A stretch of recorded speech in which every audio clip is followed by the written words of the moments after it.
বিশ্বকাপ 2026-এর প্রথম সেমিফাইনালে মুখোমুখি হচ্ছে ফ্রান্স এবং স্পেন, এবং এখান থেকে যে জয়ী হবে সেই দলই খেলবে আর্জেন্টিনা অথবা ইংল্যান্ডের সাথে। একদম কোনো সন্দেহ নাই। এবং একই সাথে আপনারা খেয়াল করে দেখবেন যে এই যে গত একটা মাস রাত জেগেছেন, আর কয়েক ঘন্টা পর ঠিক ফাইনাল ফেজের খেলা শুরু, এবং এই রাতগুলো যে কটা ম্যাচ বাকি রয়েছে সেখানে বিন্দুমাত্র ভুল করার কোনো রকমের সুযোগ নেই, না ইশরাত?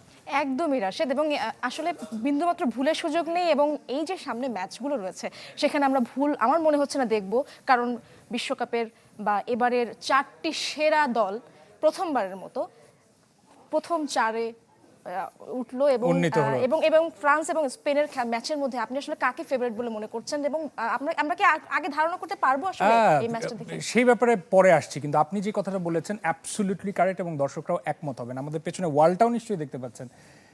একে তো ইউরোপীয় ফুটবল, ফ্রান্সের ফুটবলের ঝড়ো গতি, একই সাথে হচ্ছে আবার নিখুঁত পাসের কথা বললে এই ছোট্ট বালকের কথা বলতে হবে। এবং আমার মনে হয় যে এই দুজনের যে দ্বৈরথ আজকে রাতে অপেক্ষা করছে মানুষ দেখার জন্য, সেটা জমবে এবং নির্ধারণ হয়ে যাবে যে এখান থেকে কে ফাইনালে যাবে। সুপার কম্পিউটারে একটা প্রেডিকশন দেখছিলাম, একটা দ্বিমত আছে আমার। আপনি বলছিলেন যে এই দুজনের দ্বৈরথ, কিন্তু এখানে ফ্রান্সের ট্রায়ো যেটা রয়েছে, যেটা ব্রাজিলের 2002 সালের রোনালদিনহো এবং আরও একজন, আমি নামটা মনে করতে পারছি না, একই সাথে এখানে এমবাপ্পে, দেমবেলে, তারপর ওলিসে, এই তিনজনের ট্রায়োটা কিন্তু এবারের বিশ্বকাপে আসলে সবার নজর কাড়বে। এবং এই তিনজনের সাথে লামিন ইয়ামাল একা কি পারবেন? একা পারবে কিনা জানি না, কিন্তু আমার মনে হয় যে পুরো ওয়ার্ল্ড কাপ যারা দেখেছেন তারা একমত হবেন। সেটা হচ্ছে যে স্পেন মিডফিল্ডে যেভাবে খেলাটা গুছিয়ে সম্পূর্ণ করেছে, হ্যাঁ এটা বলতে পারেন যে ফিনিশিংয়ের জায়গায় কিছু কিছু ছোট ছোট জায়গা আছে যেটা নিয়ে হয়তো আজকে তারা সুযোগ দিবে না ফ্রান্সকে, তবে মিডফিল্ডে মাঝমাঠ থেকে খেলাটাকে যে বিল্ড আপ করেছে এখন পর্যন্ত আমরা যা দেখেছি, তাতে মনে হয় যে এই যে বুল রাইড দেখছি আমরা, আমার মনে হয় যে একটা ক্লিয়ার ফিনিশ হতেই পারে এবং ফ্রান্সকে তারা চ্যালেঞ্জ ছুড়ে দিবে। এবং লামিনে ইয়ামালের সর্বশ্রেষ্ঠ পারফরমেন্স তিনি কিন্তু চ্যালেঞ্জ ছুড়ে দিয়েছেন যে আজকের ম্যাচে আমরা দেখতে যাচ্ছি। আমরা আসলে অপেক্ষা করছি এই ম্যাচটার জন্য, এবং হেড টু হেড একটা বিষয় নিয়ে আমরা আলোচনা করতে চাই। পরে যাই, আমাদের একটু ওয়েলকাম দিতে হবে। I guess United presence ultimate world cup দেখছেন, আপনারা রয়েছেন চ্যানেল 24 এর পর্দায়। আমি রয়েছি রহমান রাশেদ, এবং আমার সাথে রয়েছে এমবাপ্পের দুঃসম্পর্কের কাজিন, নাকি? একদমই, আমার হেয়ারস্টাইল দেখে মনে হচ্ছে না। আমরা আপনাদের সাথে আছি ইশরাত জাহান, স্বাগত জানাচ্ছি। এবং আজকে অনেক অনেক আলোচনা রয়েছে, বিষয় রয়েছে, এবং মনে হচ্ছে না যে এত স্বল্প সময়ে সবগুলো আলোচনা আমরা সেরে ফেলতে পারবো। ডেফিনেটলি। এবং আজকে ফরম্যাটটা দেখেন, আমি আর ইশরাত কিছুক্ষণ কথা বলছি, কারণও আছে, ওয়ালে আমাদের কিছু ইনফরমেশন আছে যেটা কিছুটা অবভিয়াস, কিছুটা তারপরও আপনাদের জন্য আরও একবার আমরা আলোচনায় চলে যাব। আর আমাদের জন্য একটা ফ্যান বেজ রয়েছে, সেই ফ্যান বেজে ফুটবলের কিছু পাগল ভক্ত রয়েছে যাদের সাথে আরো অনেক অনেক ডেপথে গিয়ে কথা হবে, এবং একটা বড় গ্যালারি বলা যেতে পারে আজকে সবচেয়ে বেশি। নিব আপনাদের একটু পরে। আপনারা দেখতে পাচ্ছেন অলরেডি, এইটা নতুন করে বলার কিছু নাই, আপনারা সবাই অপেক্ষা করছেন ডালাস স্টেডিয়ামে যেটা হবে আর কয়েক ঘন্টা পরে রাত 1টার সময়। দেখার বিষয় ইসরাত যে ফ্রান্স এবং স্পেন এখন পর্যন্ত 38 বার মুখোমুখি হয়েছে, সেই জায়গায় দেখলে আপনি কিন্তু স্পেনের পাল্লা ভারী, তো এইটা অবশ্যই মাথায় রাখতে হবে। এবং রাশেদ, আরো একটি বিষয় এবার নিয়ে, মানে আজকের ম্যাচ নিয়ে, বিশ্বকাপে দুইবারের মতো দেখা হচ্ছে এই দুই দলের, এবং 2006 সালে শেষ দেখা হয়েছিল 20 বছর পর, আবারও দেখা হচ্ছে, কিন্তু দলগুলো কিন্তু তাদের লাইন আপ কিন্তু অনেকটাই ভিন্ন। এগ্রিড। এবং দর্শকরা নিশ্চয়ই জেনে থাকবেন যে এই যে 38 বার যে মুখোমুখি হয়েছে এই দুই দল, তবে বিশ্বকাপে এটা মাত্র দ্বিতীয়বার। তো বিশ্বকাপ হিসাবটা ডেফিনেটলি আলাদা হবে, তবে বিশ্বকাপে এর আগে একবার মুখোমুখি হয়েছে, সেখানে কিন্তু আবার ফ্রান্সের পক্ষে রেজাল্ট গেছে, সেখানে তারা স্পেনকে হারিয়ে ফাইনাল খেলেছিল, আপনাদের নিশ্চয়ই মনে থাকবে। আমাদের সহকর্মী রেজওয়ানুজ্জামান রয়েছে, যেহেতু ডালাসের কথাই বলছি, আপনাদের ডালাসে নিয়ে যেতে চাই, আমাদের সহকর্মী অপেক্ষা করছে, দেখি হাই ভোল্টেজ ম্যাচ নিয়ে কি তথ্য রয়েছে তার কাছে জানার চেষ্টা করব। রেজওয়ান, কি অবস্থা সেখানকার? উৎসব মুখর পরিবেশ তো অবশ্যই আপনি দেখছেন, এবং দুই টিমের লাইন আপ নিয়ে কোনো তথ্য কি আপনার কাছে রয়েছে কিনা? রেজওয়ানুজ্জামান আমাদের সাথে রয়েছেন, খুব স্বাভাবিকভাবে ব্যস্ত সময় পার করছেন। রেজওয়ান, শুনতে পাচ্ছেন আশা করি? আমরা একদম ফাইনাল ফেজে, একটু বলবেন যে আজকের যে সেমিফাইনাল কয়েক ঘন্টা পরে এখন পর্যন্ত কি আবহ দেখছেন? ব্যস্ত সময় তো আসলেই পার হচ্ছে।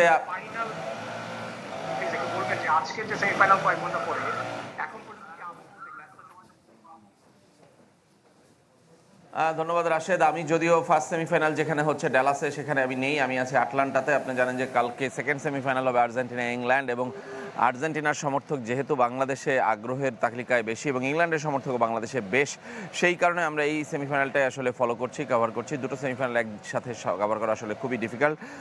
তারপরেও যদি বলি যে প্রথম সেমিফাইনালটা ফ্রান্স এবং স্পেন, সেটা দুই সাবেক বিশ্ব চ্যাম্পিয়নের লড়াই, এবং সেই লড়াইটা কিন্তু আসলে ফাইনালের আগে ফাইনাল, সেটা কিন্তু কিলিয়ান এমবাপ্পে বলেছেন, লামিন ইয়ামাল বলেছেন।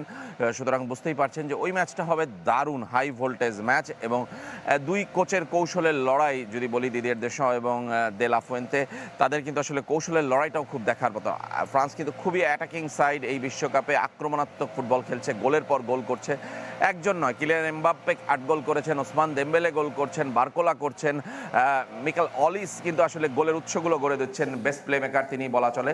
সব মিলে যদি বলি যে ফ্রান্স বেস্ট টিম, আর স্পেনও কিন্তু আসলে আক্রমণাত্মক ফুটবলের চেয়ে তারা আসলে ধীর গতির ফুটবলে কন্ট্রোলড ফুটবল খেলার চেষ্টা করে, এবং আস্তে আস্তে তারা কিন্তু পিকের দিকে উঠছে। টুর্নামেন্ট যত এগিয়ে যাচ্ছে তাদের কিন্তু পিক তত বেশি উপরের দিকে উঠছে। সেই বিচারে বলা যায় দুইটা সেরা দলের লড়াই হবে, যদিও এই দুই দল সেমিফাইনালে গত 2 বছরই মুখোমুখি হয়েছিল নেশনস লিগ এবং ইউরোতে, এবং দুইবারই কিন্তু ফ্রান্স হেরেছিল, স্পেন জিতেছিল। সেই পরিসংখ্যানটা স্পেনের পক্ষে, আবার বিশ্বকাপের পরিসংখ্যানটা কিন্তু ফ্রান্সের পক্ষে একবারই দেখা হয়েছিল তাদের। সেই বিচারে কিন্তু বলতে পারি যে দারুণ লড়াই হবে আমার কাছে মনে হয় যে প্রথম সেমিফাইনালে। রাশেদ, আর দ্বিতীয় সেমিফাইনালের কথা যদি আপনি জানতে চান সেটা আমি বলতে পারি। দ্বিতীয় সেমিফাইনাল আর্জেন্টিনা এবং ইংল্যান্ড, এটাও কিন্তু দারুণ হবে। এটা আবার ভিন্ন প্রেক্ষাপটের দারুণ লড়াই। যেমন আমরা বুঝতে পারছি আপনি আগামী ম্যাচের সম্পর্কে তথ্য জানাতে চাচ্ছেন, কারণ ওই সমর্থকরা কিন্তু আপনাকে নিয়ে নাচানাচির দৃশ্য আমরা দেখছিলাম। আপনি কিছুটা হলেও কি একটু দুর্বল ওই টিমের প্রতি?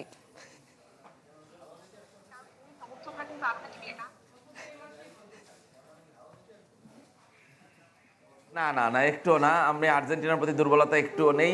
আমরা আসলে বিশ্বকাপ কভার করছি, আসলে ভালো দলগুলোর ভালো ম্যাচগুলো কভার করার চেষ্টা করছি, এবং বাংলাদেশের সমর্থকরা আসলে যেসব দলকে, যেসব ম্যাচকে আসলে ফলো করতে চায় সেসবকে আমরা আসলে ফলো করি। সেই বিচারে আমরা মূলত আর্জেন্টিনা এবং ব্রাজিল বিদায় নেওয়ার পর আসলে সেটা বাদ হয়ে গেছে, আর্জেন্টিনাকেই মূলত আমরা ফলো করছি, এবং আর্জেন্টিনার ম্যাচ ফলো করতে গিয়ে আর্জেন্টিনার সমর্থকদের সঙ্গেই আমাদের আসলে বেশি দেখা হচ্ছে, মেলামেশা হচ্ছে, এবং তাদের কথাই আমরা বেশি শোনাতে যাচ্ছি। সেই বিচারেই তাদের সঙ্গে আমাদের দেখা হয়ে গেছে, এবং নানা ধরনের ঘটনা ঘটে গেছে। সেটা আসলে তারা উচ্ছ্বাসের বশবর্তী হয়েই কিংবা আনন্দের আতিশয্যেই আসলে কিন্তু করেছে সেই জিনিসগুলো, কিন্তু তার সাথে আমাদের কোনো আসলে সমর্থকের সম্পর্ক নেই। আমরা সরাসরি আসলে সংবাদগুলোই দর্শকদের আমরা উপস্থাপন করতে চাই। নিশ্চয়ই রেজওয়ান, ব্যস্ত সময় পার করছেন তো নিঃসন্দেহে আজকে যেহেতু একটু সময় পেয়েছি আমি এই প্রশ্নটা করতে চাই। দুইটা সেমিফাইনালকে সামনে রেখে আমরা যেহেতু কথা বলছি, একটু জানাবেন যে আপনি যে ভিন্ন দেশ ভ্রমণ করছেন, সেখানে গিয়েছেন, অন্য জার্নালিস্টদের সাথেও কথা হয়েছে, যারা অ্যানালিস্ট আছে তাদের সাথেও নিশ্চয়ই আপনার সাথে ইন্টারাকশন হয়েছে। এই দুই সেমিফাইনালে কাদেরকে লাইকলি ফেলে রাখছেন, আগে রাখছেন, যে যারা মনে হয় যে এবারে ফাইনালে তাদের সিট পাকাপোক্ত করতে পারে?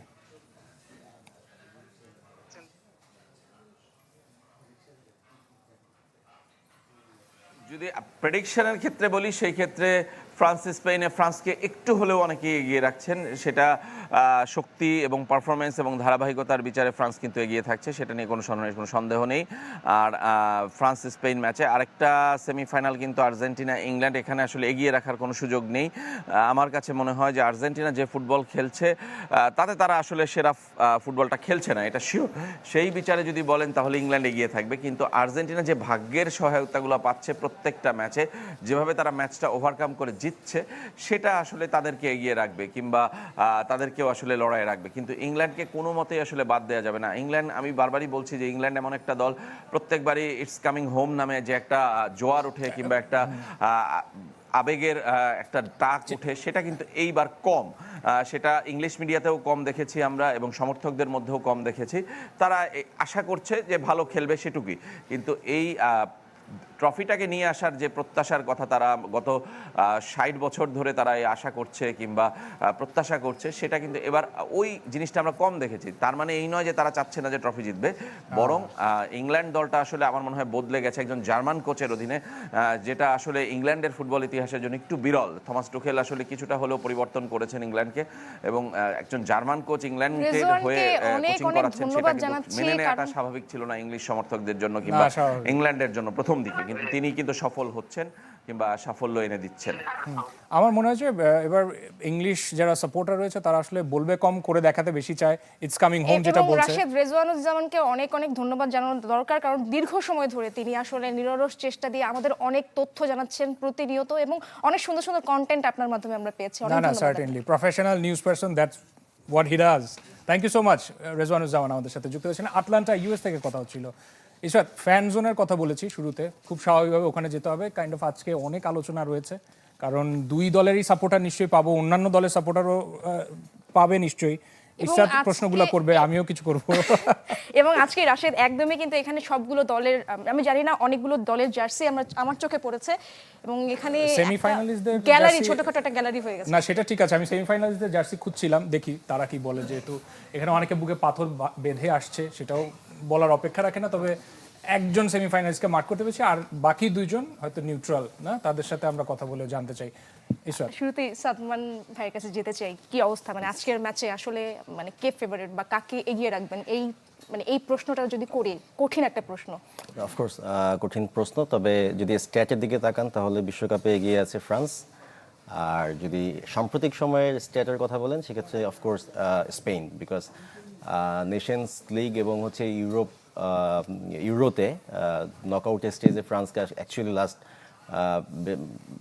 একাধিক আসরে আসলে বাদ করে দিয়েছে বা নকআউট স্টেজ থেকে বিদায় করে দিয়েছে স্পেন। তো সেক্ষেত্রে বলা খুব ডিফিকাল্ট। দুইটা দল আজকে নামবে, যে দুইটা দলের আসলে খেলার প্যাটার্নও ডিফারেন্ট।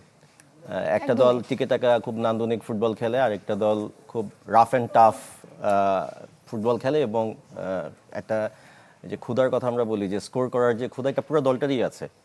স্পেশালি ফ্রন্ট লাইনে যেই চারজন আছেন, চারজনই দুর্দান্ত ফর্মে আছে, এবং আমার মনে হয় যে এই ম্যাচটা একটা সুপার ম্যাচ হতে যাচ্ছে ফ্যানদের জন্য। আর্জেন্টিনা এবং ব্রাজিল ফ্যানই আমাদের বেশি, কিন্তু তারা আজকে আমার মনে হয় যে উইদাউট এনি প্রেশার একটা ফুটবল ম্যাচ এনজয় করতে পারবে। বাট দুই দলেরই খেলার স্টাইলটা ডিফারেন্ট বলছিলেন, সাদমান সাকিব বলছিল সেটা। আমি একটু জানতে চাইবো যে আমাদের এই ফ্যান জোনে সাদমান সহ কোন স্টাইলটা আমার মনে হয় যে আপনারা প্রেফার করেন ব্যক্তিগতভাবে মাঠে দেখতে অ্যাজ এ ভিউয়ার? আমি বলবো হ্যাঁ হ্যাঁ, আচ্ছা, স্টার্টিং উইথ এই- ডেফিনেটলি আমার কাছে মনে হয় ফ্রান্সের ফুটবলটাই আমি বেশি প্রেফার করবো এই কারণে, বিকজ স্পেন অনেক সময় হচ্ছে যে প্রচুর পাস, আপনার পাসিং নাম্বার দেখলে দেখবেন যে হয়তো 5 গুণ 6 গুণ পাস দিচ্ছে, বাট আউটকামটা কিন্তু অনেক স্লোলি আছে, ব্যাপারটা কিন্তু এরকম। বাট ফ্রান্স যেভাবে অ্যাটাকিং খেলছে এবং ইনফর্ম, এমবাপ্পে যদি বলি, মাইকেল ওলিস বলি, পরে ডেম্বেলে, সবাই ফর্মে আছে। সো আমরা আসলে ফুটবল দেখতে গোল দেখতে পছন্দ করি বেশি, rather than having a 1-0 win. আমরা কিন্তু যদি 6-5 খেলা শেষে আমরা খুশি হবো বেশি, তো সেটা Absolutely. ও যদি এবং উপর ইতিহাসে তো এমনটা দিতেই যায়। বলছে যে এমন ম্যাচও তো দেখেছি আমরা, 4-5 গোলের একটা, 9 গোলের একটা ম্যাচ আমরা সো আমরা আসলে গোল যদি প্রেফার করি, ডেফিনেটলি ফ্রান্সের অ্যাটাকিংটা দেখতে আমরা বেশি উপভোগ করবো বলে আমার কাছে মনে হয়, আমার পার্সোনাল ওপিনিয়ন। বাকিটা আমরা এবং আরেকটা বিষয়, স্পেন কি আজকে ডিফেন্সিভ খেলাই খেলবে, নাকি দুই দলের আসলে খেলার আজকে ধরনটা একটু বদলে যেতে পারে? বলতে গেলে আর কি, স্পেন কিছুদিন আগে লাইক অনেক দিন ধরে খেলা দেখতেছি স্পেনের, বাট স্পেনের খেলা যেরকম লাইক ওরা ডিফেন্সিভ খেলতেছে, ওরা মিডে ওরা অনেকক্ষণ ধরে ওরা বলটা নিয়ে ঘুরতেছে, but they are not like, ওরা কোনোভাবেই কোনো গোল দেখতে পারতেছে না সহজে। ওরা যতবারই গোল দেখতেছি ওদের কোনো একটা সুপার সাব থেকে গোল আসতেছে। অ্যাজ ইউ ক্যান সে যে মেরিনো, ওর দুটা টিম বা দুইবারই যে লাস্টে খেললো, আর পর্তুগালকে হারাইলো, এবং লাস্টে ওরা হারানো হচ্ছে স্পেন, লাস্টে যাকে থেকে হারাইলো। সো মেরিনো দেখি লাস্টে বের হলো, এবং 80 মিটার পরই একটা গোল ওরা দেখতে পারছে। সো স্পেন আর কি আসলে ওরা খেলাটাকে একটু স্লো পেসে খেলতেছে, বাট ফ্রান্স অনেক ফাস্ট পেসে খেলতেছে। আই ডোন্ট নো না, সবাই কি বাট এই যে দুইজন বা তিনজনের যে আমরা কমেন্ট শুনলাম, আপনার কি মনে হয় যে দেখেন স্ট্যাট বলছে যে ফ্রান্সের এগেনস্টে স্পেন বেটার পজিশনে আছে, সো ফ্রান্সের যে গতি, ওকে কি ওই ধৈর্যের পরীক্ষাটা নিয়ে স্পেন কি আখেরে যে গোল দিয়ে দেয় বা ম্যাচটা শেষ করে নার্ভটা ওর পক্ষে চলে যায়, কি মনে হয়? বাট আমার কাছে মনে হচ্ছে যে ফ্রান্স আর কি কোনোভাবেই স্পেনকে সুযোগ দিবে না, কারণ কি ফ্রান্সের খেলা হচ্ছে ইউ ক্যান সে অ্যাটাকিং, অনেক অ্যাটাক খেলতেছে ফ্রান্স, আর মিডফিল্ডার থেকে অ্যাটাক খেলতেছে, এবং আমাদের স্ট্রাইকার পজিশনে আছে এমবাপে। নিশ্চয়ই। এমবাপে ইজ ওয়ান অফ আমাদের পর্তুগালের জার্সি পরা, তাই বলতে হয় আর কি। লামিন ইয়ামাল এবং এমবাপ্পের দ্বৈরথটা আজকে কেমন হতে পারে? আমার মনে হয় লামিন ইয়ামাল তো একটু অ্যাঙ্গেলে খেলে, তারপর তার পাস, তার শুটিং পজিশন একটু অন্য ধরনের অ্যাঙ্গেলে, আর এমবাপ্পে বল পেলে শুট, এছাড়া আর কোনো কিছু বুঝে না। আর আমি ফ্রান্স জিতুক, এটা আমি 100-তে 100 চাই, কারণ আর্জেন্টিনা যে সুবিধাগুলো পাচ্ছে সেই সুবিধাগুলো ভাঙতে হলে একমাত্র ফ্রান্সেরই উঠতে হবে। আর ফ্রান্স যদি উঠে তাহলে এমবাপ্পে ঠিকই 2022-এর রিভেঞ্জটা 2026-এ নিবে। যাক, আমার টেলিভিশনের দর্শকরা এক ফ্রেমে ব্রাজিল এবং পর্তুগালকে দেখেছে। They are talking about the finalist. Very unfortunate, but will consider the comment. এবং পাশে আর্জেন্টিনা পাশের জন আসলেই যে দাবিদার, এবার আসলেই যে দাবিদার, তার কাছে যাই। হ্যাঁ, প্রথমত আমি ব্রাজিল ফ্যানকে ধন্যবাদ জানাবো যে আমাদেরকে অলরেডি ফাইনালি উঠে দেওয়ার জন্য, এর জন্য অবশ্যই ধন্যবাদ। এবং তারা যে বলতেছে যে সুবিধা বা সুযোগ যেগুলো আমরা পেয়েছি সেটা অবশ্যই 2022-এর দিকে যদি তাকাই, সেখানে কিন্তু কোনো সুযোগ ছাড়াই কিন্তু আমরা ফাইনালটা আমাদের পারফরমেন্স দিয়ে জিতে আসছি। সো উইটার ডেফিনেটলি একটা ম্যাচ হবে এবার ফাইনালে। সো আপাতত আজকে যেহেতু আমাদের সেমিফাইনালটা ফ্রান্স ভার্সেস স্পেন, এটাতে আমি যদি বলি আমার থিওরিটা একটু ডিফারেন্ট। আমার খেলাটা স্পেনের খুব পছন্দ লাগে, because football is about attacking, it's about goals, but আপনি গোলটা কীভাবে অর্জন করতেছেন সেটা একটা স্ট্র্যাটেজি আছে। ফ্রান্সের যে high attacking, which is a very good thing for if you looking for, আপনি যদি বেশি গোল চাচ্ছেন। বাট স্পেনের যে কাজটা, ওরা পুরো মিডফিল্ডটাকে কন্ট্রোল করে আপনার অপোনেন্টকে পুরো টায়ার আউট করে দেয়। দ্যাটস অলসো মাইন্ড গেম, যেটা আপনার ফুটবলের মধ্যে দরকার। সো ওইখান থেকে যদি আপনি চিন্তা করে দেন, that brings me to another conclusion যে স্পেনকে ফেস করতে অ্যাজ আর্জেন্টাইন কি একটু ইজি হবে? আই মিন লাতিনের সাথে কিছুটা যায় ফ্যাশনে স্টাইলে, এরকম কিছু? ডেফিনেটলি কারণ যে স্পেনকে ভালো লাগে। আমি যেটা বলবো যে এবারের মিডফিল্ড কন্ট্রোলটা বোর্ড আর্জেন্টিনারও ছিল। তারা প্রেসিং যখন করছে, হ্যাঁ ডেফিনেটলি যখন পার্ক দা বাস করছে, তখন তো আমাদের আর্জেন্টাইন অ্যাটাকারদেরকে অনেক প্রবলেম ফেস করতে হচ্ছে। লাতিন বলতেই ব্রাজিল আবার মাথা ঝাঁকছে। আমার কাছে তখন আসলে মানে এখানে এসে সবাই এক দলে চলে গেছে। আমার কাছে মনে হচ্ছে যে ফ্রান্সকে ভয় পাচ্ছে ফাইনালের জন্য। ফ্রান্সকে ভয় পাচ্ছে, এই জন্য স্পেন better। ফ্রান্সকে আসলে ভয় পাওয়ার মানে এই জন্য স্পেন better। যাকে অ্যাকচুয়ালি হারায় আসছি, তো তাদের ব্যাপারই না। বাট হ্যাঁ, অ্যাজ আ ক্লাবে আমি যেহেতু বার্সেলোনা ফ্যান, আমি অবশ্যই স্পেনের দিকে একটু করবো। সো এই দিক দিয়ে আমি মনে হচ্ছে যে স্পেনের খেলা ডেফিনেটলি হবে, but at the end of the day মনে হচ্ছে France will take the victory. খুবই ডিপ্লোম্যাটিক। বার্সেলোনা ফ্যান, স্পেন উঠলেও সমস্যা নেই, আর আর্জেন্টিনা উঠলে তো আমি আর্জেন্টিনা ফ্যানই। এই যে পাশের জন কি মনে করে সেটা একটা আসলে কোন দলের সাপোর্টার, প্রথমে এটা একটু জানতে চাই। আমি ব্রাজিল সাপোর্ট, রেফারি। আমি মাদ্রিদের support. I thought you'd play referee. Brazil support. সবাই খেলোয়াড় আছে। So, আমি যদি বলি যে ফ্রান্স আর এই মুহূর্তে স্পেনের যদি খেলা নিয়ে বলি, স্পেন টেকনিক্যাল ফুটবলে এই মুহূর্তে one of the strongest team. তো তারা টেকনিক্যাল ফুটবলটাই খেলে আসতেছে এবং টেকনিক্যাল ফুটবলেই তারা চাইবে ফ্রান্সকে কিভাবে মানে তার আগ্রাসনী যে মনোভাবটা, ওইটা কিভাবে ধরা যায়, ধরে কিভাবে ওইখান থেকে গোলটা বের করে আনা যায়। তো ফ্রান্সের যদি টেকনিক্যাল ফুটবলের ট্যাকটিক্সটা ধরতে পারে একবার, তাহলে আমার মনে হচ্ছে না এই মুহূর্তে যে স্পেনকে খুব একটা কনসিডার করতে হবে এই ফ্রান্সের। কিন্তু স্পেন যদি আবার তাদের যেই চিরাচরিত যেই অভ্যাসটা, যে টেকনিক্যাল ফুটবলে ওদেরকে একটু ক্লান্ত করে দিই, ওরা তো লং টার্মে খেলতে চাইবে, তো ছোটোছুটি করবে, প্রচুর পরিমাণে ছোটো করবে, তো ওদেরকে একটু ক্লান্ত করে দিয়ে যদি আমরা একটু গুছিয়ে বলটা এনে গোলের অপশনটা মানে ওপেন করতে পারি, তাহলে এইটা যদি স্পেন একবার বেছে নেয়, তাহলে স্পেনের জন্য এটা বেশ ভালো একটা প্লাস পয়েন্ট হবে। বাট যদি চিরাচরিত ওইভাবে যায়, তাহলে আমার মনে হয় একদম রাশেদ এবং লামিনে ইয়ামাল কিন্তু আসলে ফ্রান্সের সাথে খেলতে গেলে জ্বলে ওঠেন, এবং এরকম একটা খেলা আসলে আমরা সেটা তো পরে যাই, আমাদের একটা হাইড্রেশন ব্রেকও দরকার ফলো করে। আমরা আই গেস হাইড্রেশন ব্রেক নিয়ে আসি। I guess presence ultimate world cup থেকে ছোট্ট একটা বিরতি নিয়ে ফিরছি। সাথেই থাকুন। স্বাগত আরো একবার, আপনারা দেখছেন I guess United presence ultimate world cup. একটা হাইড্রেশন ব্রেক নিয়ে ফিরলাম রাশেদ, এবং আমাদের অনেকগুলো ট্যাকটিক্যাল মানে বিশ্লেষণ নিয়ে আলোচনা নিয়ে আমরা শেষ করে ফেলেছি। আমাদের ম্যাচ এখন শুরু হয়ে যাবে, পুরো দমে শুরু হবে আসলে। এবং একই সাথে দেখেন, ইশরাত, আমি বা আমাদের ফ্যান জোনেও ফ্যানরা বলছিল যে কিলিয়ান এমবাপে এবং লামিন ইয়ামাল, একজনের বয়স 27, আমরা বলছি যে মেসি বা আপনি কেবুয়ার্ডদের গোলকিপারকেই যদি বলেন ভাজিনহা, তারা যেমন বলছে যে সিনিয়র প্লেয়াররা এবার নিজেদের রং চিনিয়েছে, নতুন করে আসলে চেনানোর কিছু নাই, তারপরও ওরা আলাদা করে একটা ছাপ রেখে যাচ্ছে জুনিয়রদের জন্য।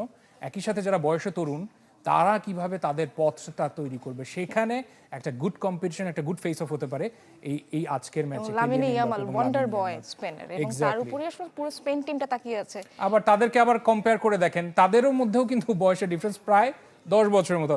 ওরা হেড টু হেড কি পারফর্ম করেছে আমাদের ওয়ালে আপনাদেরকে একটু দেখাতে চাই। কিলিয়ান এমবাপে এবং লামিন ইয়ামাল দুজনেই 6টা করে ম্যাচ খেলেছে খুব স্বাভাবিকভাবে। গোলের হিসাবটা দেখেন, গোলের হিসেবে এবং 8 এবং গোল্ডেন বুটের দাবিদার, একই সাথে 3টা অ্যাসিস্ট। লামিন ইয়ামালের কথা বলছিলাম, 18 বছর ছিল, আমাদেরকে ওটাকে আবার এডিট করতে হয়েছে, কারণ লামিন ইয়ামাল গতকালকে তার বার্থডে ছিল 13 তারিখে। এবং এরকম একটা ইয়াং ছেলে যে কিনা তারও ছোট ভাই দর্শকদের কাছে খুবই জনপ্রিয় হয়েছে, because he makes faces from the gallery. Lamine Yamal মিডিয়াতে খুব অ্যাবসলিউটলি খুব ম্যাচিওর কিছু কমেন্ট করেছে, একই সাথে খেলাতেও মানে পায়ে বলেন মুখে বলেন সব জায়গার জোর সমান। শর্ট অন টার্গেটের কথা না বললেই না, বিকজ ফ্রান্স ইসরাত 47টা শর্ট অন টার্গেট করেছে ফ্রান্স, এর মধ্যে শুধুমাত্র এমবাপে 20টা হি মেড ইট। সেখান থেকে একটু দুর্বল আছে, কিন্তু তারপরও ও যেহেতু পোস্টার বয়, আমার মনে হয় যে পুরো এবং খেলাটা গেম জুড়ে চেঞ্জিং এ তিনি সবচেয়ে বেশি ভূমিকা রাখেন স্পেনের, এবং সবচেয়ে বেশি গেম চেঞ্জিং প্লাস গোল চান্স ক্রিয়েট করা সবচেয়ে বেশি লামিন ইয়ামাল। আসলে, এবং একই সাথে ওই যে যেটা বলছিলাম যে ওদের যে মিডফিল্ড, ওরা যেভাবে আক্রমণটা ঢেলে সাজায় বা যেভাবে করে ম্যাচটা ওই জায়গায় অপরচুনিটি ক্রিয়েট করে, সেই জায়গায় কুড বি আ ভেরি কি প্লেয়ার, এবং টিমটাও হয়তো ওদেরকে কিলিয়ান এবং এমবাপ্পে রাশিদ আরও একটি বিষয়, যেগুলো challenge যে কটি ম্যাচ আসলে রিসেন্টলি স্পেন জিতেছে ফ্রান্সের সাথে, প্রত্যেকটি ম্যাচেই লামিন ইয়ামাল খুব গুরুত্বপূর্ণ একটা ভূমিকা পালন করেছে। পাশাপাশি আরও একটি বিষয়, সেই ম্যাচগুলোতে এমবাপ্পে গোলও করেছেন, আসলে তিনি সেদিকে আগান। Coming from this kid 19 years old, world কাপের মতো একটা আসরে খেলছে বা এত বড় একটা প্ল্যাটফর্মে যে পারফর্ম করছে, চ্যালেঞ্জ করছে এত বড় বড় প্লেয়ারদের, এটা নিঃসন্দেহে এটা এক্সট্রাঅর্ডিনারি, আলাদা করে মার্কস পাবে। এবং আরো অনেক ভিন্ন ভিন্ন বিষয়েও কিন্তু তিনি সবার নজর কেড়েছেন। তিনি ফিলিস্তিনকে সমর্থন জানিয়েছেন রিসেন্টলি বিশ্বকাপের ঠিক আগে মুহূর্তে, এবং তিনি তার ধর্মকে পাশাপাশি তার রুটকে বিভিন্নভাবে বিশ্বকাপ মঞ্চে তুলে ধরেছেন। এটার কারণে আসলে লামিন ইয়ামালকে সবাই সম্মানের চোখে দেখছেন, এবং খুবই যেটা বলছিলাম যে ওয়ান্ডার বয়, এবং তার সম্পর্কে অনেক কিছু জানার রয়েছে। আমাদের ফ্যান জোনে আছে ব্রাজিল আর্জেন্টিনা সাপোর্টার, কিন্তু মানে বাই হার্ট ওরা ফুটবলের ফ্যান। আমরা কথা বলে তো নিশ্চয়ই আপনারাও কিছু শুনেছেন এবং রাশেদ, বুঝেছেন। একটি বিষয় আমরা কিন্তু প্রত্যেকের নাম এখনো জানতে পারিনি, কিন্তু আমরা গল্প অর্ধেক করে হ্যাঁ, ফেলেছি। কোনো সমস্যা নাই, দেবদাস প্যানেল বলতে পারি আমরা, কিন্তু আমার মনে হয় যে পার্সোনালি তারা তাদের কর্মক্ষেত্রে বা তাদের পরিচয়ে পরিচিত, তারপরও দর্শকদের জন্য একবার এসব অবশ্যই নামটা একটু জানানোর চেষ্টা করবো। তার আগে আমাদের মনে হয় একটা সেট কুইজ রয়েছে, সেটা একটু জানানোর চেষ্টা করি, সাদমান সাকিব ভাই বাদ দিয়ে। আমাকে একটু খুঁজতে না, তাহলে সাদমান না, যে should জিতবে be the gift judge। আমার। হ্যাঁ হ্যাঁ হ্যাঁ, সেটাও হতে পারে। একদমই। আমি পার্টিসিপেট করছি না, বাট যে জিতবে ওখান থেকে গিফটটা আমার। ওকে ওকে ওকে আচ্ছা, আজকে আমাদের সেটের দর্শকদের জন্য যে কুইজটি, 2026 ফিফা বিশ্বকাপে মোট ম্যাচের সংখ্যা কতটি? খুব ইজি কোশ্চেন। অপশন এ 84টি, অপশন বি 92টি, অপশন সি 104টি, অপশন ডি 110টি। কি হলো? সবার আগে হাত তুলেছে আর্জেন্টিনা সমর্থক। একদমই আপনার জন্য, মানে আপনি তো আর্জেন্টিন ভাইয়া, আপনি পেয়ে যাচ্ছেন আর্জেন্টিনার জার্সি পাচ্ছেন উনি, তো নিয়ে নিচ্ছেন উনি। ওকে, কংগ্রাচুলেশন। না, এই জায়গায় আর্জেন্টিনা জিতে যাবে এটা মানা যায়? না, এখানে একদমই মানা তার যাচ্ছে থেকে না, বড় রাশেদ। কথা, আর্জেন্টিনার জার্সি দেওয়া যাবে না, অন্য কোনো দলের জার্সি দিতে হবে। ব্রাজিলের জার্সির সাথে আর্জেন্টিনা তো এবার better. একটুখানি লাকি টিম যেটা বলা যায়, এবং এই সেটেও কিন্তু প্রমাণিত হলো যে লাকি একটা টিম। না, কেন না? এখানে অনেকগুলো কারণ। না, না, এইখানে আমিও প্রশ্ন করি, যদিও আমিও অন্য দল ঘুরে আসছি। সহজ একটা মাঠ Lucky কেন? পেলো, সহজ একটা মাঠ বাকিরাও পেলো তো পুরোটা পেয়েছে। সময়। রাশেদ, আপনি মনে হয় নিউজগুলো ফলো করেন অবশ্যই। মানে আজকেই একটা পোর্টালে দেখলাম যে সবচেয়ে সহজ পথ মারিয়ে বিশ্বকাপের মানে আচ্ছা, সেটা ফাইনালের নিয়ে মঞ্চে কমেন্ট যাচ্ছে আর্জেন্টিনা। কে কি করে? তাহলে আমি আপনাকে বলতে চাচ্ছি যে এখানেতে ড্রটা যখন হয়, প্রথম থেকে যখন গ্রুপ স্টেজের ড্রগুলো যখন হয়, সেটাতে তো পুরো কমপ্লিট আপনিই দেখছেন সবাই ড্রটা। আমি তো লাকি বললাম, আমি তো বলিনি সে বাড়তি সুবিধা পাচ্ছে। তাহলে লাকির ব্যাপারে বলবো যে আমরা আনলাকি। আমরা দুইটা পেনাল্টি পাইছি, আমাদের বেস্ট পেনাল্টি টেকার দুইটা কিন্তু মিস করছে। তো সেদিক দিয়ে আপনাকে চিন্তা করতে হবে, আমার লাক কিন্তু আমাদের এরকম ফেভার করতেছে না। না, ফ্যান তো আবার এটা বলে যে মিস করাতেই বেঁচে গেছি, কারণ হ্যাঁ, এত miss- ব্যাখ্যা করতে হচ্ছে ফ্যানদের। একদমই, একদমই। সো আচ্ছা, পেনাল্টিটা ফ্যানরা এটা যদি বলতে গোল পারে, বাট পেতে অ্যাজ আ ফুটবল মানে লাক নিয়ে যদি কথা বলতে হয়, আমি বলবো যে ডেফিনেটলি আমরা এখানে আনলাকি। দুইটা থাকলে হয়তো মেসির গোল আজকে 10 হয়ে যেত, আর সেখানে আমাদের আরো ইজি উইন হতো, বাট আমাদেরকে আরো কষ্ট করে পারফর্ম করে আমাদেরকে উইনগুলো বের করতে হচ্ছে। আমরা সাদমান ভাইয়ের কাছে জানতে চাই সবচেয়ে গুরুত্বপূর্ণ যে বিষয়টি, দুই ম্যাচে যেরকম আমরা একটা লড়াই দেখব, কোচের লড়াই কিন্তু সবচেয়ে বড় ভূমিকা পালন করে। এই ম্যাচে কোচের লড়াইটা সম্পর্কে আমি জানতে চাই। অফকোর্স আমি মানে এই বিষয়টা নিয়ে বলতে চাচ্ছিলাম যে সবাই হয়তোবা আজকে ম্যাচ এনজয় করবে, দুই দলের প্লেয়ারদের খেলা দেখবে, বাট আমার কাছে মনে হয় যে আমার একটু ডিফারেন্ট অ্যাঙ্গেল থেকে আজকে খেলা দেখব। দুই কোচের লড়াইটা দেখব, যে ট্যাকটিক্যাল ব্যাটেলে কোন কোচ কতটুকু এগিয়ে থাকে। আমার কাছে মনে হয় এই দুই দলের মধ্যে আসলে দুই দলই অনেক সুপার টিম, দুই দলের স্কোয়াডের ডেপথ অনেক ভালো। খেলাটা হবে ওই জায়গায় যেখানে যে ভুল করবে তাকেই আসলে দিন শেষে খেসারত দিতে হবে। আমার কাছে মনে হয় যে এই দুই দলে আসলে মানে ওই ভুল যে করবে, মানে এই জায়গাটাতে মনে হয় মোর কেয়ারফুল থাকতে হবে, এবং এই পয়েন্টটার জন্য প্লেয়ারদের থেকে দুই কোচের আমার মনে হয় যে ডাগ আউটে সবচেয়ে বেশি টেনশনে থাকবে, যে তার কোনো ট্যাকটিক্স বা টেকনিক যদি ভুল হয়, সেটার জন্য যে কোনো একটা দল হেরে যেতে পারে। তো অফকোর্স আপনি মানে এটা আমি অ্যানালিস্ট না, বাট আমার একটা পার্সোনাল অবজারভেশন আছে দুই কোচকে নিয়ে। দেশমকে আমার কাছে মনে হয় যে খুব একটু ওল্ড স্কুল কোচ, অফকোর্স সে সবচেয়ে এক্সপিরিয়েন্স কোচও বলা চলে এবং তার বিশ্বকাপ প্লেয়ার হিসেবে জেতারও এক্সপিরিয়েন্স আছে, কোচ হিসেবেও জেতার এক্সপিরিয়েন্স আছে। কোচিং এর মানে ম্যাচ আছে ম্যাচ তার সেটাও আছে, 26টা ম্যাচ বাট আমি এখানে একটু নেগেটিভ আমার কাছে মনে হয়েছে কোন জায়গাটাতে ট্যাকটিক্যাল চেঞ্জের ক্ষেত্রে। আমার কাছে মনে হয় যে ফ্রান্স প্রথম যেই ম্যাচগুলো খেলেছে সেখানে উইক টিমের সাথেও গোল পাওয়ার পরও সে কিন্তু তার বাকি প্লেয়ারগুলোকে পরখ করেনি, বা এই চেঞ্জের ক্ষেত্রে তার মনে হয় যে একটু সে সবসময় দ্বিধাদ্বন্দ্বে থাকে কিংবা সে করতে চায় না। সে যেই মাইন্ডসেটটা নিয়ে নামে সেই মাইন্ডসেটটাই আমার মনে হয় যে ওই গেম প্ল্যানের বাইরে সে যায় না। বাট সিচুয়েশন ওয়াইজ হয়তো বা অনেক কোচই আছে যে তারা ওই একটা মানে মাইন্ডসেট নিয়ে নেমেছে, বাট ম্যাচের সিচুয়েশন অনুযায়ী চেঞ্জ করে ফেলেছে প্লেয়ার। অনেক সময় সেটা অফকোর্স সাকসেসফুলও হয়, অনেক সময় সেটা সাকসেসফুল হয় না। সাদমান, আপনি জার্নালিস্ট হিসেবে ফুটবলও কভার করেছেন, লাস্ট ওয়ার্ল্ড কাপের কথাই 22 বলছেন, World কাতার Cup, ওয়ার্ল্ড yes. কাপ আপনি গিয়েছিলেন, সাথে আমাদের সহকর্মীও ছিল। ফুটবলকে খুব কাছ থেকেও দেখা হয় এখন। দিদিয়ের দেশও 2012 থেকে ফ্রান্সের দায়িত্বে, সো কোচ কত সময় ব্যয় করছে প্লেয়ারদের সাথে সেটা তো একটা ইম্পর্টেন্ট ফ্যাক্টর, রাইট? ওদিকে আবার স্পেনের কোচের কথা যদি বলেন, নেশনস লিগ বলেন, ইউরো জিতিয়েছেন ব্যাক টু ব্যাক, অপরাজেয় একজন একে coach হয়ে একে হচ্ছে মানে এদিকে record লম্বা সময় টিমের কম্বিনেশন বা কেমিস্ট্রি উইথ দ্য প্লেয়ার্স, আর এদিকে আবার দুটো টাইটেলও জিতে ফেলছে, আবার এদিকে কিন্তু ফাইনালও খেলাইছে। এবং ফ্রান্সের স্পেনের যিনি কোচ তিনি কিন্তু অপরাজেয় একটা রেকর্ড গড়ছেন আসলে প্রায় 13টি 2012 ম্যাচ থেকে যে প্লেয়ারদের সাথে সময় কাটাচ্ছেন, মনে হয় যে কিছুটা এগিয়ে থাকবেন। অফকোর্স এগিয়ে থাকবে। আপনি যদি আরেকটু স্ট্যাটে যাই, যে 2006 সালের পর থেকে যে কোনো টুর্নামেন্টে, like specifically world cup, Nations cup এবং ইউরো, কোনোদিন মানে এই 2006 পর থেকে এখন পর্যন্ত 8 বার তারা সেমিফাইনাল খেলছে যে কোনো বড় স্টেজে। 8 বার বা 9 বার, আমি ভুল যদি করে না থাকি 9 বার আই গেস। সো 9 বারের মধ্যে শুধু 2006-এ দেশম ছিলেন না, 10 থেকেই আমার মনে হয় দেশম ছিলেন। সো প্লেয়ার শুধু না, পাইপলাইনে যত প্লেয়ার আছে তাদেরকেও সে খুব ভালো মতো চিনে, এবং শুধু চিনে না, আপনি যদি মানে ফ্রান্সের যদি আপনি সাইড বেঞ্চ দেখেন, আপনি যাকে চেঞ্জ করবেন, আই গেস মানে আর্জেন্টাইন ফ্যানদের মেসির চেঞ্জ রিপ্লেসমেন্ট কে হয়তো বা বলতে পারবে না, কিন্তু এমবাপ্পের রিপ্লেসমেন্ট কে এবং যে নামবে তার স্কোয়াডের ডেপথ কতটুকু, তার পারফরমেন্স সে লিগে কি করছে, অনেক অনেক মানে এই স্কোয়াডটা এবং সাইড বেঞ্চ দুটার ডেপথই অনেক বেশি। সো সেই ক্ষেত্রে সাইড বেঞ্চে যারা বসে আছেন তাদেরকে দিয়ে আরেকটা টিম হয়ে যেতে পারে, শক্তিশালী একটা টিম হতে পারে, বাট আই গেস বেস্ট স্কোয়াডটাই সবসময় কোচ চুজ করে এবং খেলে তার ট্যাকটিক্সের বেসড অন দ্যাট। স্পেনের কোচ নিয়ে একটু যদি বলি যে মানে ফ্রান্সের টিমটা হচ্ছে তরুণ এবং হচ্ছে এক্সপেরিয়েন্স প্লেয়ার। আপনি দেখবেন ম্যাক্সিমাম প্লেয়ার এই স্কোয়াডের তারা 2টা বিশ্বকাপ খেলে ফেলছে, 2টা ফাইনাল খেলে ফেলছে। দ্যাট মিনস ওরা জানে যে আমার ফাইনালে কি করতে হবে। তো স্পেনের ক্ষেত্রে একটু ডিফারেন্ট, স্পেনের একদম তরুণ একটা দল নিয়ে এবার নেমেছে। আমার মনে হয় স্কোয়াড নিয়ে একটু সমালোচনাও আছে যে রিয়াল মাদ্রিদের কোনো প্ল্যান নেই।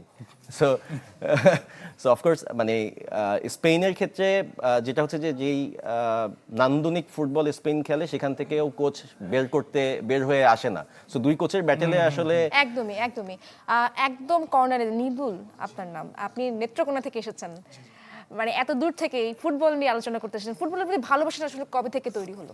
আমি যখন খুব ছোট তখন 2010 বিশ্বকাপ চলে, তো পাড়া মহল্লায় বড় ভাইদের কাছে ফুটবল কি জিনিস প্রথমে চিনলাম। খুব কাছের একজন বন্ধু ছিল তানভীর, তো তার কাছেও মোটামুটি ফুটবল সম্পর্কে একটা তালিম নেওয়া হলো, যে সে খুব বুঝতো, মানে খুব অল্প বয়সে বোদ্ধা টাইপ, খুব বুঝতো, যে অনেক পাকামো করতো। তো আমি রিকার্ডো কাকার প্রেমে পড়ে গিয়েছিলাম 2010 বিশ্বকাপ, এবং ওই টাইমটাতে উনি ক্লাবেও যেভাবে খেলতেন আমি ওনার লিটারালি প্রেমে পড়ে গিয়েছিলাম। তো রিকার্ডো কাকার ওই মানে আর্টটা, যে খেলার উপর যে আর্টটা তার ছিল, দখলটা ছিল, ওটা থেকেই মূলত ফুটবলের প্রতি আমার ভালোবাসাটা জন্মায়। এবং এরপর ব্রাজিল সাপোর্ট করি, অনেকে বলে না যে ব্রাজিল সাপোর্ট করো, এতবার ফাইনালে পায় নাই, এই পায় নাই। এই যে নেত্রকোনা থেকে যে আসছেন, ওখানে কি অবস্থা, পাল্লা ভারী কার পক্ষে বেশি? নেত্রকোনায় বলতে ওইখানে আমাদের আর্জেন্টাইন সাপোর্টার মোটামুটি বেশি, আচ্ছা, দৃশ্যমান বেশি। সব জায়গায় মনে হয় একটু বাংলাদেশে বিশেষ করে 2022-এর পরে আর্জেন্টিনার সাপোর্টার একটুখানি বেশি মনে হয়, মানে ওয়ার্ল্ড চ্যাম্পিয়ন বলে বেশি দেখা যাচ্ছে। আবার যদি ব্রাজিল চ্যাম্পিয়ন হবে যখন, তখন দেখা যাবে ব্রাজিলের সাপোর্টার। অনেকে কি কাপ দেখে দলবদল করেছে, এমন না হলেও দেখেন, যদি আমি চ্যাম্পিয়ন হই অফকোর্স আমি তো প্রাউডলি বলবো, আর যদি আমি বাদ পড়ে গিয়েছে যারা ব্রাজিল ফ্যান তারা তো চুপ করে আছে, সামথিং লাইক দ্যাট। না উনি কিন্তু যথেষ্ট খোঁচাখুচি করছে, আমরা দেখছিলাম। না, তবে হাসি হতে হবে পর্তুগালের মতো, so they are confident, they are composed. একদমই না, তাদের স্পেন তো আছে অনলাইনে এখনো। একটা কুইজ আমার হাতে রয়েছে টিভি সেটের সামনে যারা বসে আছেন তাদের জন্য আজকের প্রশ্ন, ফ্রান্স জাতীয় ফুটবল দল কি নামে পরিচিত? Option A La Roja, option B Les Bleus, option C the three lions, option D সেনেসো। উত্তর দেওয়ার জন্য ভিজিট করুন facebook.com/sports24team এই ঠিকানায়। সঠিক উত্তরটা পাবেন চ্যানেল 24 এর পক্ষ থেকে আকর্ষণীয় গিফট হ্যাম্পার। গতকালকের অনলাইনের কুইজে বিজয়ী হয়েছে আমি, রহমান রাশেদ, ফেনী থেকে টিপু সুলতান। আপনাকে অভিনন্দন, আপনি জিতেছেন, আমি না। চ্যানেল 24 এর পক্ষ থেকে আপনি পাচ্ছেন আকর্ষণীয় পুরস্কার। স্বাগত, অনেক ধন্যবাদ। একটা বিরতি নিয়ে ফিরছি আইগেস ইউনাইটেড প্রেজেন্স আলটিমেট ওয়ার্ল্ড কাপের ছোট্ট একটা হাইড্রেশন ব্রেক, আবারও ফিরছি একটু পরে। এমবাপ্পের 8টা গোল, দেমলের 5টা, ওদিকে ওলিসের 6টা অ্যাসিস্ট। আপনি যত যাই দ্বৈরথের কথা বলেন না কেন, কিভাবে তাহাদের অবদানকে অস্বীকার করবেন? আপনারা দেখছেন আইগেস United presents ultimate world cup এবং আমার সাথে ইশরাত রয়েছে এই ফ্যান বেজের ক্রেজি আমরা ফ্যান। এবার একটু পরিচয় করে দিতে চাই। রাশেদ পুরোটা অনুষ্ঠান শেষ করে ফেললাম, এখন পর্যন্ত নাম বলা হয় নাই। আমাদের সাথে সাদমান ভাই তো রয়েছেন, সাদমান সাকিব এবং শাফি, আজমাইন, তানভীর, মুশফিক, নিদুল, সবাইকে আবারও স্বাগত জানাচ্ছি।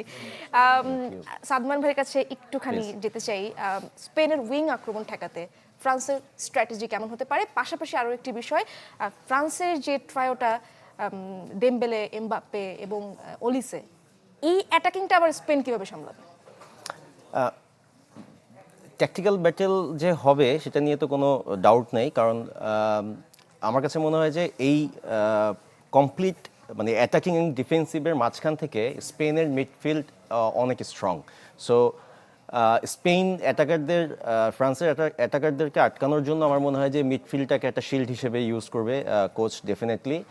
আর যদি ডিফেন্স লাইনের কথা বলি, যে ফ্রান্সের যদি এই 4 ফরওয়ার্ড যদি অনেক দুর্দান্ত হয়ে থাকে, স্পেনের ডিফেন্স লাইনও কিন্তু নিঃসন্দেহে ওয়ান অফ দ্য মানে বেস্ট ডিফেন্স লাইনও। ওটা ভাঙবে কিভাবে সেটাও একটা কথা। সেখানে একটা বিষয় আছে, ডিফেন্ডারদের জন্য কখন খেলাটা খুব ইজি হয়ে যায়, কারণ হচ্ছে স্পেন যেই ফর্মেটে ফুটবল খেলে, উইথ বল, টিকে টাকা, বল পাসিংয়ের উপর, রোলিংয়ের উপর থাকে। সো সেক্ষেত্রে আমার মনে হয় যে প্রেশারটা আমরা যেরকম বলছি যে ফ্রান্স একদম একচেটিয়া আক্রমণ করে যাবে, সেরকম হবে না নিঃসন্দেহে। কিন্তু আরও একটা জিনিস যেটা স্পেনের জন্য থ্রেটেন, সেটা হচ্ছে যে কাউন্টার অ্যাটাক। ডেমলের হ্যাট্রিকের কথা মনে আছে? অফকোর্স সেট পিস কেমন রোল প্লে করতে পারে? Pleasant view. সেট পিসে দুই দলের যদি কম্পেয়ার করেন, আমার কাছে মনে হয় যে অলমোস্ট 50-50।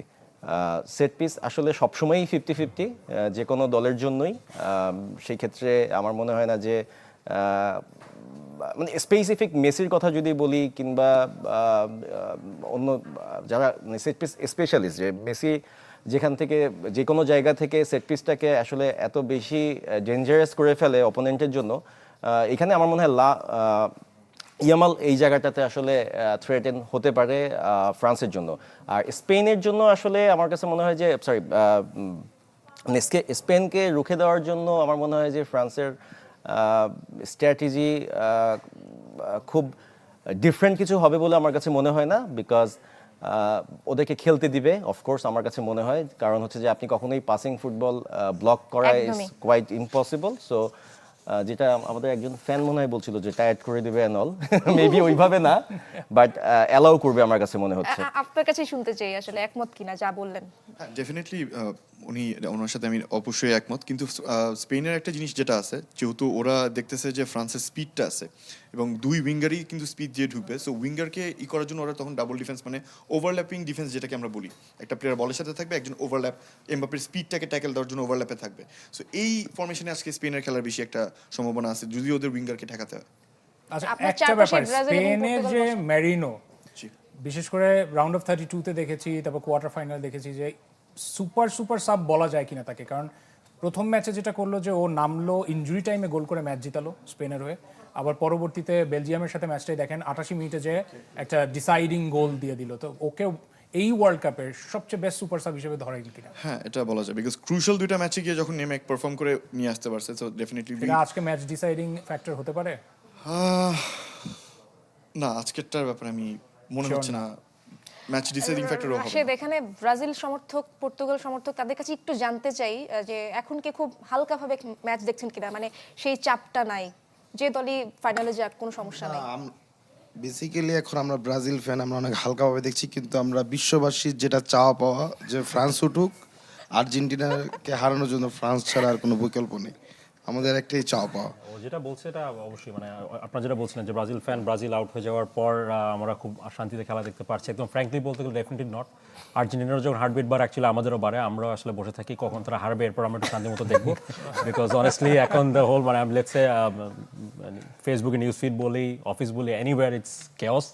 তো সেই ক্ষেত্রে এখন এটা ইজিপ্টের সেটেল সাথে হয়ে গেলে ম্যাচের হাফ বেটার টাইমে অনেকেই ভুল করে স্ট্যাটাস দিয়ে দিছিল, পরে ওটাকে আবার রিরাইট আমি ভাইয়ের সাথে একদমই এগ্রি করতেছি। আমি অনেক খুশি ছিলাম যখন ইজিপ্টের মানে সাথে আর্জেন্টিনার খেলা হচ্ছিল, গোল হয়ে গেল মানে দুইটা গোল। পর্তুগাল এখন আর্জেন্টিনার বিপক্ষে চলে যাচ্ছে, মানে কি অবস্থা, পুরো বিশ্বই কি আসলে আর্জেন্টিনার আমি বিপক্ষে চলে বিপক্ষে যাচ্ছি না, আমি আসলে খেলাটা দেখলাম যে ডিজালা করে ফেলছে গোলটা, তখন আমি দেখি না, প্রবাবলি তারা চাইছেন নতুন কাউকে কাপ নিতে দেখতে, তাই তো? এটা তাদের ইচ্ছা থাকতে পারে, তাদের ভোট মানে আচ্ছা, আর্জেন্টাইন সাপোর্টারের একটা প্রশ্ন আছে, মেসি সব জিতলো, এখন পর্যন্ত গোল্ডেন বুট জিতে নেই, এবার জিতবে মনে হয়? ইনশাআল্লাহ টাফ কম্পিটিশন ইনশাআল্লাহ। মনে হয়। বাকিরা Chances সাদমান আছে। সাকিব কি আমার কাছে ডিফিকাল্ট মনে হয়, কারণ এমবাপ্পে অ্যাকচুয়ালি যেই ফর্মে আছে, যদি ফাইনাল খেলে ফেলে তাহলে মেসির জন্য খুব ডিফিকাল্ট হবে। অ্যাকচুয়ালি এটা ডিসাইড হবে আমার মনে হয় যে যখন মানে দুই দলই যদি ফাইনালে উঠে, ব্যাটেলটা আরো ইন্টারেস্টিং হবে, আর যদি না উঠে তাহলে যে উঠবে সে হয়তো সে জিতবে। গোল্ডেন বুট কিন্তু আপনার কাছে জানতে চাই আসলে আপনি কাকে চাচ্ছেন আজকের ম্যাচে কে জিতুক, ব্রাজিল সমর্থক হিসেবে? আজকের ম্যাচে ব্রাজিল সমর্থক হিসেবে ছাড়াও যদি বলতে চাই, আজকের ম্যাচে আমার কাছে মনে হয় 60-40 রেশিওতে যাবে এটা, এবং 60-র পাল্লাটা ভারী থাকবে ফ্রান্সের দিকে, এবং এটা স্বাভাবিক। আমরা এখানে যারা আছি, আমরা ছাড়াও তো যারা এই অনুষ্ঠানটা দেখছেন, সবাই তো ফুটবলটা এবার উপভোগ করতেছেন, সবাই জানেন এই জিনিসটা। গোল নিয়ে কোনো প্রেডিকশন আছে ছোট্ট করে? গোল বলতে 2-3 2-3 এইটাতে গোল হোক, কিন্তু 5টা গোল সালমান হোক, ভাইয়ের আমরা কাছে দেখি। একটু জানতে চাই প্রেডিকশনটা, দেখি মিলে যায় কিনা। আমার কাছে মনে হয় যে শুট আউটে শেষ হবে খেলাটা। Shootout-এ? শুট আউটে Oh my শেষ হবে God. আমার কাছে মনে হচ্ছে।